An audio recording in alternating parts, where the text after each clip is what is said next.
혹시 이런 생각 해보신 적 있으신가요? 나이가 들수록 검사는 더 자주 받아야 하는 거 아닌가 하고요. 그런데 말입니다. 70대를 넘어서면서부터는 검사가 건강을 지켜주기는커녕 오히려 몸을 망가뜨리는 경우도 적지 않습니다. 실제로 병원 현장에서 오래 일한 의사들 중에는 자기 부모님이 70대가 넘으면 이 검사만큼은 하지 말자고 조심시키는 경우가 많습니다. 오늘 이 이야기는 남의 이야기가 아닙니다. 지금 이 영상을 보고 계신 여러분 이야기일 수도 있습니다.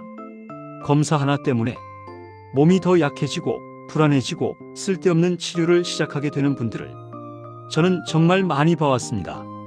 그래서 오늘은 70대 이후라면 반드시 한 번쯤 알고 지나가셔야 할 의사들도 조심하는 검사 이야기 차분하게 말씀드리려고 합니다.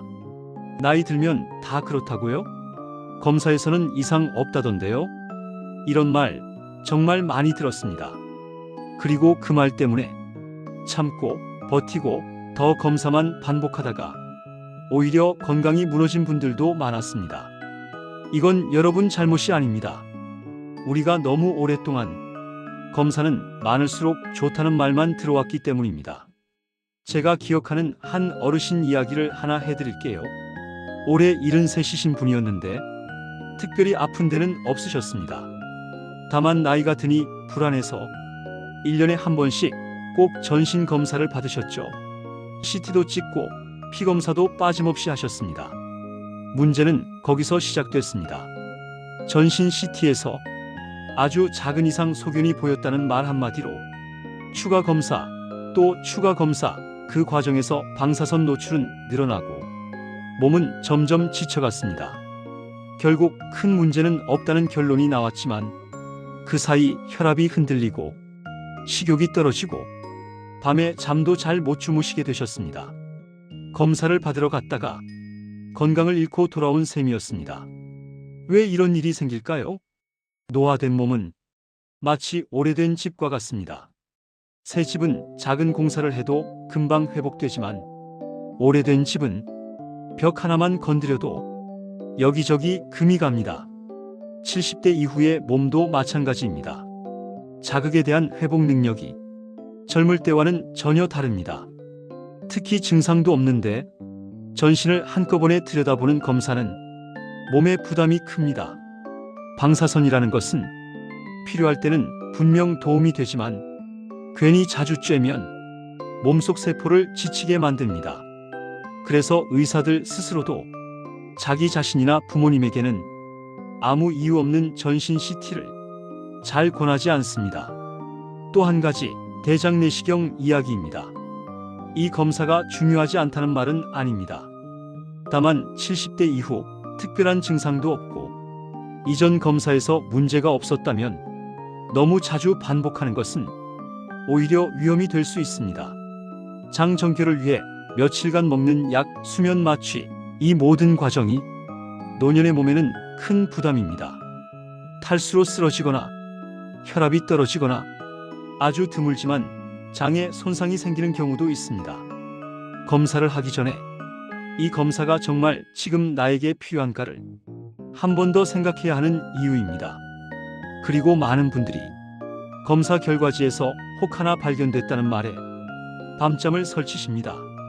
갑상선, 전립선 이런 곳에서 발견되는 작은 혹들은 대부분 아주 천천히 자랍니다.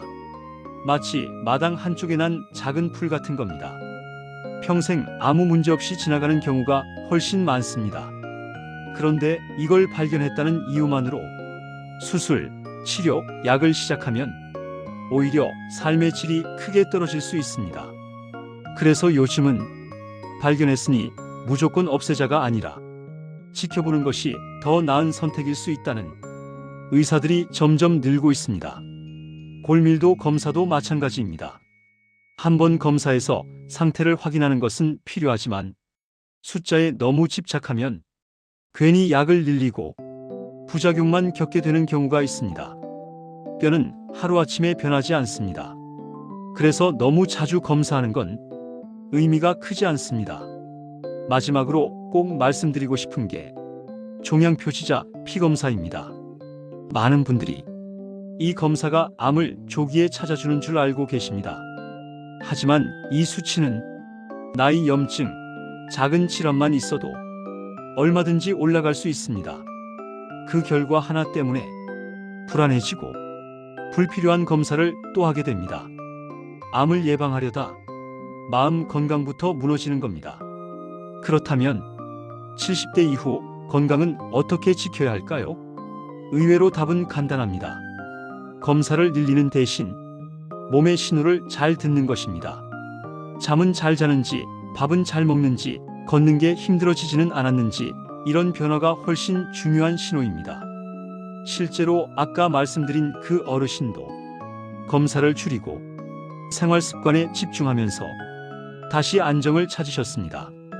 밤에 잠을 잘 주무시고 식사도 편해지고 얼굴에 여유가 돌아왔습니다. 검사를 덜 했을 뿐인데 삶의 질은 훨씬 좋아졌습니다. 물론 모든 검사나 치료를 무조건 피하라는 말은 아닙니다. 증상이 있거나 기존 질환이 있다면 반드시 주치의와 상의하셔야 합니다. 다만 나이 들수록 중요한 건 많이 하는 것이 아니라 필요한 것만 하는 지혜입니다. 가벼운 걷기, 스트레칭, 규칙적인 식사와 수면, 이런 작은 습관이 어떤 검사보다 몸을 더 튼튼하게 지켜줍니다. 조금만 바꿔도 몸은 분명히 반응합니다. 나이 탓으로 포기하지 마세요. 오늘 밤부터라도 몸을 쉬게 해주는 선택을 해보시기 바랍니다. 여러분의 편안한 하루와 건강한 노년을 진심으로 응원합니다.